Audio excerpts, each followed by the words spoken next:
With Attack on Titan, the final season part 2 just under a month away from being released and Studio Mappa's farewell to this great series, I thought, let's compare and see what both Mappa and WIT did pretty well in.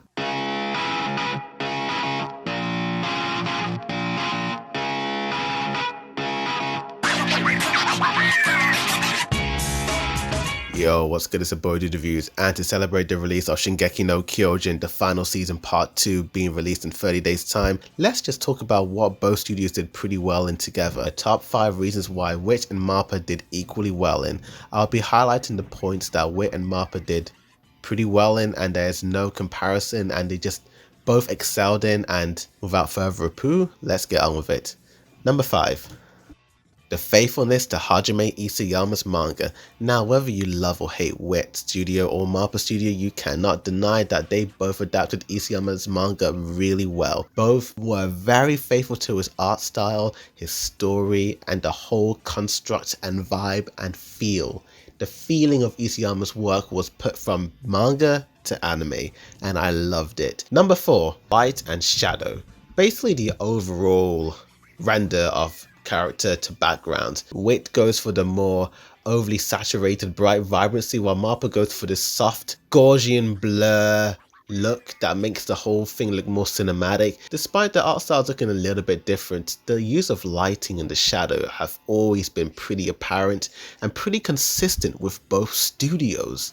Episodes like episode 11 where Gabby and Kai are having that fighting match, or episode 2 with Reiner looking towards his buddies on the pier, or we got the scene of Annie chasing the scouts through the forest, or Reiner and Bertel's reveal in the WIT studio days. Both studios did pretty well when it came to making the overall render of character to background look visually appealing. Number 3. The OST. Mate, you can't go wrong when it comes to Attack on Titan music, and that's all thanks to Hiroyuki Sawano and Kohata Yamamoto. Sawano did seasons 1 to 3 while Yamamoto did season 4, and almost identical. I can't tell which composer is better than the other because the musics are both so beautiful and just great. Scores like the main Marley theme, to You See Big Girl, both just give the series this extra level of greatness and just sort of elevates the whole experience because adding music adds more feeling and more emotion. Number 2.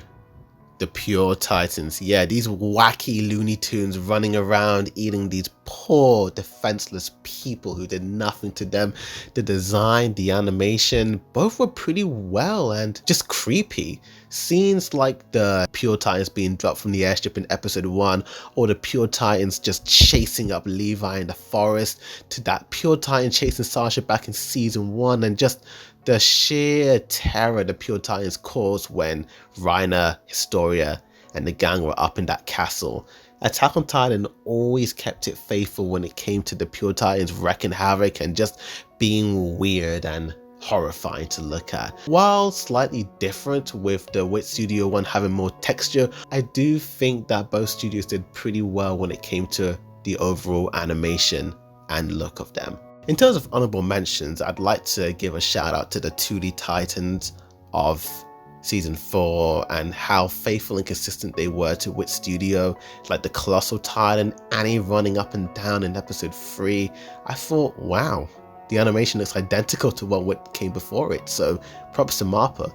The only reason why it's not on the main list is because we barely got to see that beautiful 2D tie-in greatness by Mappa Studio, and of course Aaron's tie-in at the end of episode 16 was all 2D, and Galliard looked pretty 2D as well, so I'll give him the 2D hat right there. But coming in at number 1, and the thing that both Mappa and WIT Studio did equally well in, is the background art. The one major consistency that both WIT and Mappa came to. When it came passing on the torch to Mappa Studio, everyone was freaking out about how the style was going to look, and when it came out, bit of a polarizing opinion, but I feel like every Attack on Titan fan has to put their hands up and admit that the art of season 4 was beautiful to look at. I mean, my gosh, Mappa went all out, and my gosh, did WIT go all out as well. Again, scenes from episode 1 to episode 17 of the forest, to the final episode of the season 2, scenes of season 3 of the buildings and all that jazz, to season 4 of Gabby and Falco in that gorgeously painted forest. The background artists of both WIT Studio and Mappa Studio deserve a round of applause for creating some gorgeously detailed, high quality background art. Not only was the background art very faithful to Hajime Isayama's manga, but it just elevated it to a whole new level, making this world feel far more real and lived in than we could ever possibly imagine. And that's why the background art is the top reason why WIT and Mappa did both equally well in. But what did you guys think of this video? Did you like it? Did you hate it? Do you agree or disagree, or do you have your own take? Tell me in the comments down below. Like this video, subscribe for more anime and manga reactions and reviews. Check out my Attack on Titan TV versus Blu-ray comparisons down below in the description, and check out my Attack on Titan rankings and reviews and podcasts. And stay tuned for some Attack on Titan greatness coming your way in the following days. It's going to be pretty interesting. But thank you for watching. Bojo the View signing out.